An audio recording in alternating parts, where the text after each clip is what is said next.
এখন আমি তোমাদের একাদশ শ্রেণীর জয়দেব কবির যে দশাবতার স্তোত্র আছে তার যে দ্বিতীয় শ্লোক, সেই শ্লোকে নারায়ণের যে কুর্ম অবতার তার বর্ণনা করব।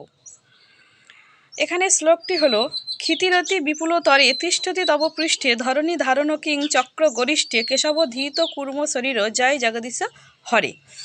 মানে অতি বিশাল পৃথিবীকে ধারণপূর্বক ওই কুর্মরূপধারী নারায়ণের পৃষ্ঠে চক্রাকার ধরণী ধারণপূর্বক চক্র গরিষ্ঠে, মানে ধরণী ধারণ করার জন্যেই তার পিঠে যে চাকার মতো দাগ হয়েছিল সেই বিষয়ে বর্ণনা করব। এখানে একটি খুব সুন্দর পৌরাণিক কাহিনী আছে। সেই কাহিনীটি হলো এইরকম যে দেবগণ যখন সুমেরু পর্বতে অবস্থান করছিল, সেই সময় তারা অমৃত লাভের বিষয়ে আলোচনা করে। সেখানে নারায়ণ ব্রহ্মাকে এবং সমস্ত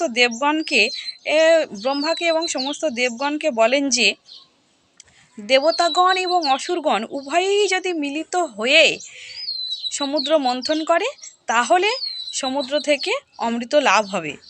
এবং দেবগণ এবং অসুরগণ যখন সমুদ্র মন্থন করবে, তারা প্রথমে নানাবিধ ঔষধি এবং মণিমাণিক্য পাবে। সেগুলো পাওয়ার পরে তারা যেন মন্থন বন্ধ না করে, তারা মন্থন যেন চালিয়ে যায় এবং মন্থনের শেষ পর্যন্ত তারা অমৃত লাভ অবশ্যই করবে। সেই মতো দেবগণ এবং অসুরগণ মিলিত হয়ে সমুদ্র মন্থনের এগিয়ে যায় এবং মন্দর পর্বতকে তারা মন্থন দণ্ড হিসেবে ব্যবহার করে এবং বাসুকী নাগকে মন্থন রজ্জু হিসেবে ব্যবহার করে। এবং দেবগণ এবং অসুরগণ উভয়ই সমুদ্র মন্থন করতে শুরু করে। সমুদ্র মন্থন করতে যখন শুরু করে, তখন প্রচণ্ড বিশাল আকার সেই মন্দর পর্বতের আঘাতে পৃথিবী ব্যথিত হতে থাকে। পৃথিবী ব্যথিত হতে থাকলে তখন সে কোনো উপায় না পেয়ে নারায়ণের শরণাপন্ন হয় এবং নারায়ণকে যখন স্মরণ করে এবং নারায়ণের শরণাপন্ন হওয়ার ফলে নারায়ণ পৃথিবীকে রক্ষা করার জন্য নিজেই কুর্মরূপ ধারণ করে সমুদ্রের তলদেশে চলে যায় এবং সেখানে সে কুর্মরূপ ধারণ করে মণ্ডর পর্বতের সমস্ত আঘাত নিজের পৃষ্ঠে নিয়ে নেয় এবং সেই আঘাতের ফলে তার পিঠে চক্রাকার ক্ষতের সৃষ্টি হয়।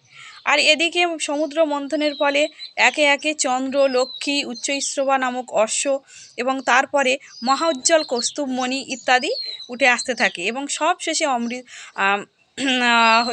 সবশেষে ধনন্তরী কমণ্ডলু হস্তে অমৃতের শ্বেত বস্ত্র পরে কমণ্ডলু হাতে অমৃতের ভাণ্ড নিয়ে উঠে আসে এবং দেবতারা অমৃত লাভ করে। কিন্তু সমুদ্র মন্থনও হয়ে যায় এবং অমৃত লাভও হয়ে যায়, কিন্তু কুর্মরূপধারী নারায়ণের পৃষ্ঠে চক্রাকারে ক্ষতের সৃষ্টি হয়। পরবর্তীকালে সেই ক্ষত শুকিয়েও যায়, কিন্তু সেই ক্ষতের দাগ আজও সমস্ত কুর্মের পৃষ্ঠে আমরা লক্ষ্য করে থাকি। কারণ ওই কুর্মের পিঠে যে চক্রাকার দাগগুলো আছে, সেগুলো সেই নারায়ণরূপী কুর্মের পৃষ্ঠে যে ক্ষত হয়েছিল সেই ক্ষতের দাগ। এটাই হচ্ছে কুর্মরূপী নারায়ণের পৌরাণিক কাহিনী। তোমরা চ্যানেলটাকে অবশ্যই সাবস্ক্রাইব করো এবং একটি লাইক কমেন্ট করো। Thank you.